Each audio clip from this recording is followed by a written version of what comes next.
Of the many characters of Don't Starve Together, which one should the player choose? Most people tend to base that decision on what a character can do. This character can do that, this character can do this. Everyone seems to talk about what a character can do and how it fits with completing tasks in the game, but no one ever covers how it feels to play a character.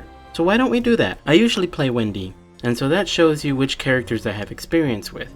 I'm gonna cover a character that most people seem to just dislike, and that's Walter. Walter is such an interesting character. When you play him, you kinda just forget certain things exist. The first is noticing that you don't lose sanity. Straight up, Walter can just be carefree throughout most of the early game, running around, collecting resources, stuffing things into his personal Chester/Beefalo, until, of course, he gets hit. Any kind of damage affects his mind twice the amount he takes, meaning an unarmored hit will usually take 40 sanity away. Frankly though, even with this downside, I think he's better off than most survivors. What do you mean? He can't fight worth a damn. He takes one hit and he's fighting nightmares left and right. And he can't tank worth a damn. I guess, yeah, he can't really tank. But then again, nor should a normal player. If you're tanking any of the big bosses as a normal player, you're losing just about the same amount of sanity as Walter would by getting hit. The only way you actually benefit from this is if you're using log suits and helms, but they're not really made for tanking. Most big combat damage didn't really affect me, honestly. What tended to affect me was actually the mini damages we take over the course of a playthrough, like taking damage from freezing or overheating. These small damages play a much bigger role now. A normal player could just ignore these and heal up, but as Walter, it's more detrimental, as you hear your sanity drain with every tick of health. It's these small interactions you kind of forget about, but you certainly get reminded of again while playing as Walter. But all in all, I think it's a decent trade-off. You don't lose any sanity from the most normal ways to lose sanity. Instead, it's tied to your health. It gives the player a bit more caution about how to manage their stats. Many times players will just eat damaging stat items just cause they exist. But you can't exactly do that as Walter, which really makes you think differently. Strangely enough though, that's the whole reason why people don't like Walter and why they consider him bad. But honestly, it's the perk I see people playing him for. I think people just don't like Walter primarily because he is so different. But it's because of these differences that make Walter unique and open up new avenues for the players to play. The player can access new ways to farm resources, new ways to manipulate stats. No other characters allow you to drain 55 sanity for just eating a single piece of monster meat, or wear completely wet gear and not have to deal with that massive sanity drain. But when you do reach insanity, Walter's actually pretty dang good at dealing with it. If you only have one nightmare, you can straight up just hold the attack button with Walter's slingshot and the nightmare can't do anything about it. In a big fight, you can go out, kill your 2 nightmares, and you're back in the fight without needing to worry about nightmares. Until you get hit again. Being at low health can be pretty detrimental though. Having a big drain of 15 sanity a minute can really affect a player. But why not just have healing on you? Walter's health is not that big. Having trouble early game? Butterflies are always around. Winter? Bunny Stew is a great easy heal he can access with birds and ice everywhere.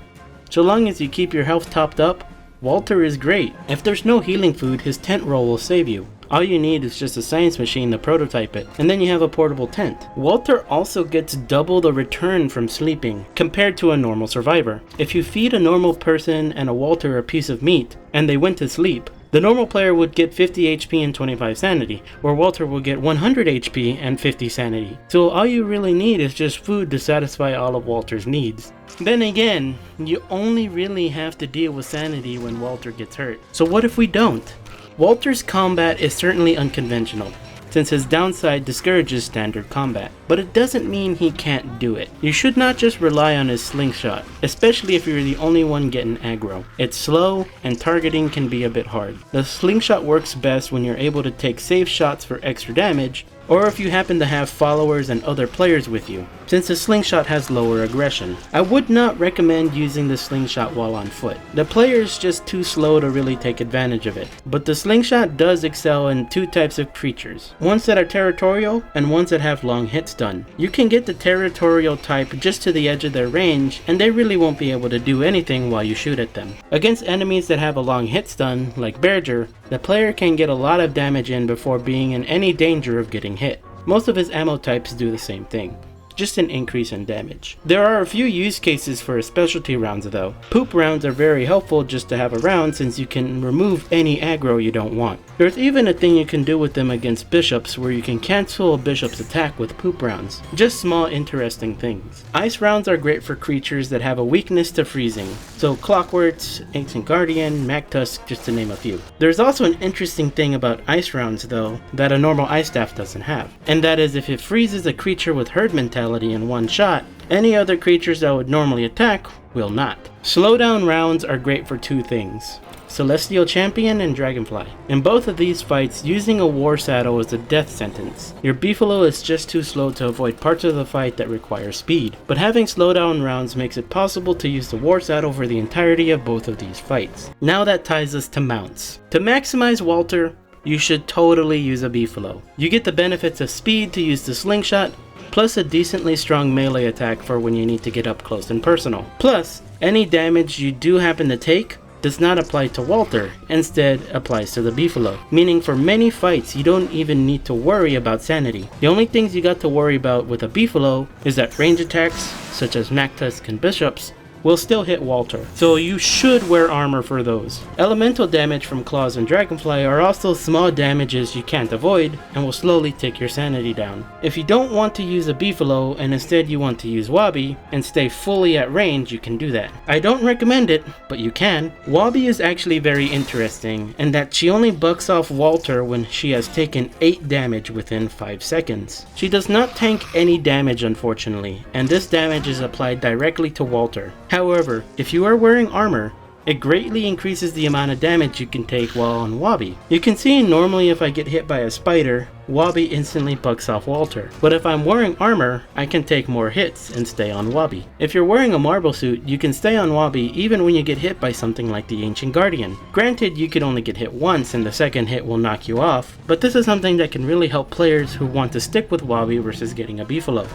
Walter is interesting because he makes you forget about things that a normal player has to think about. But even though you can forget about stuff that plagues normal characters every day, Walter creates new things to have to worry about. And that's what I think is really great about him. Because not only does he do things differently than most survivors, he feels different. He lets you know how it feels to be fearless. Hence, Walter the Fearless. I hope you enjoyed that. Thank you for watching. This is my first dive into character analysis, and since I've only ever really played one character, I think it's important to be able to actually play and understand how these other characters work, their weaknesses, their strengths, so I can properly comment on how they play within the game. Thank you all for watching, and give me a suggestion on who I should do next. Thank you to my channel sponsors, Taxco and Huge Pimpact. They get priority on my streaming, which I'll be doing from now on. In addition, they get shouted out here at the end of the video. If you want to become a channel member, you can join at the bottom, and you get access to lots of different perks and voting to see what new characters I'm going to cover next. Go ahead and join, and we'll see you there.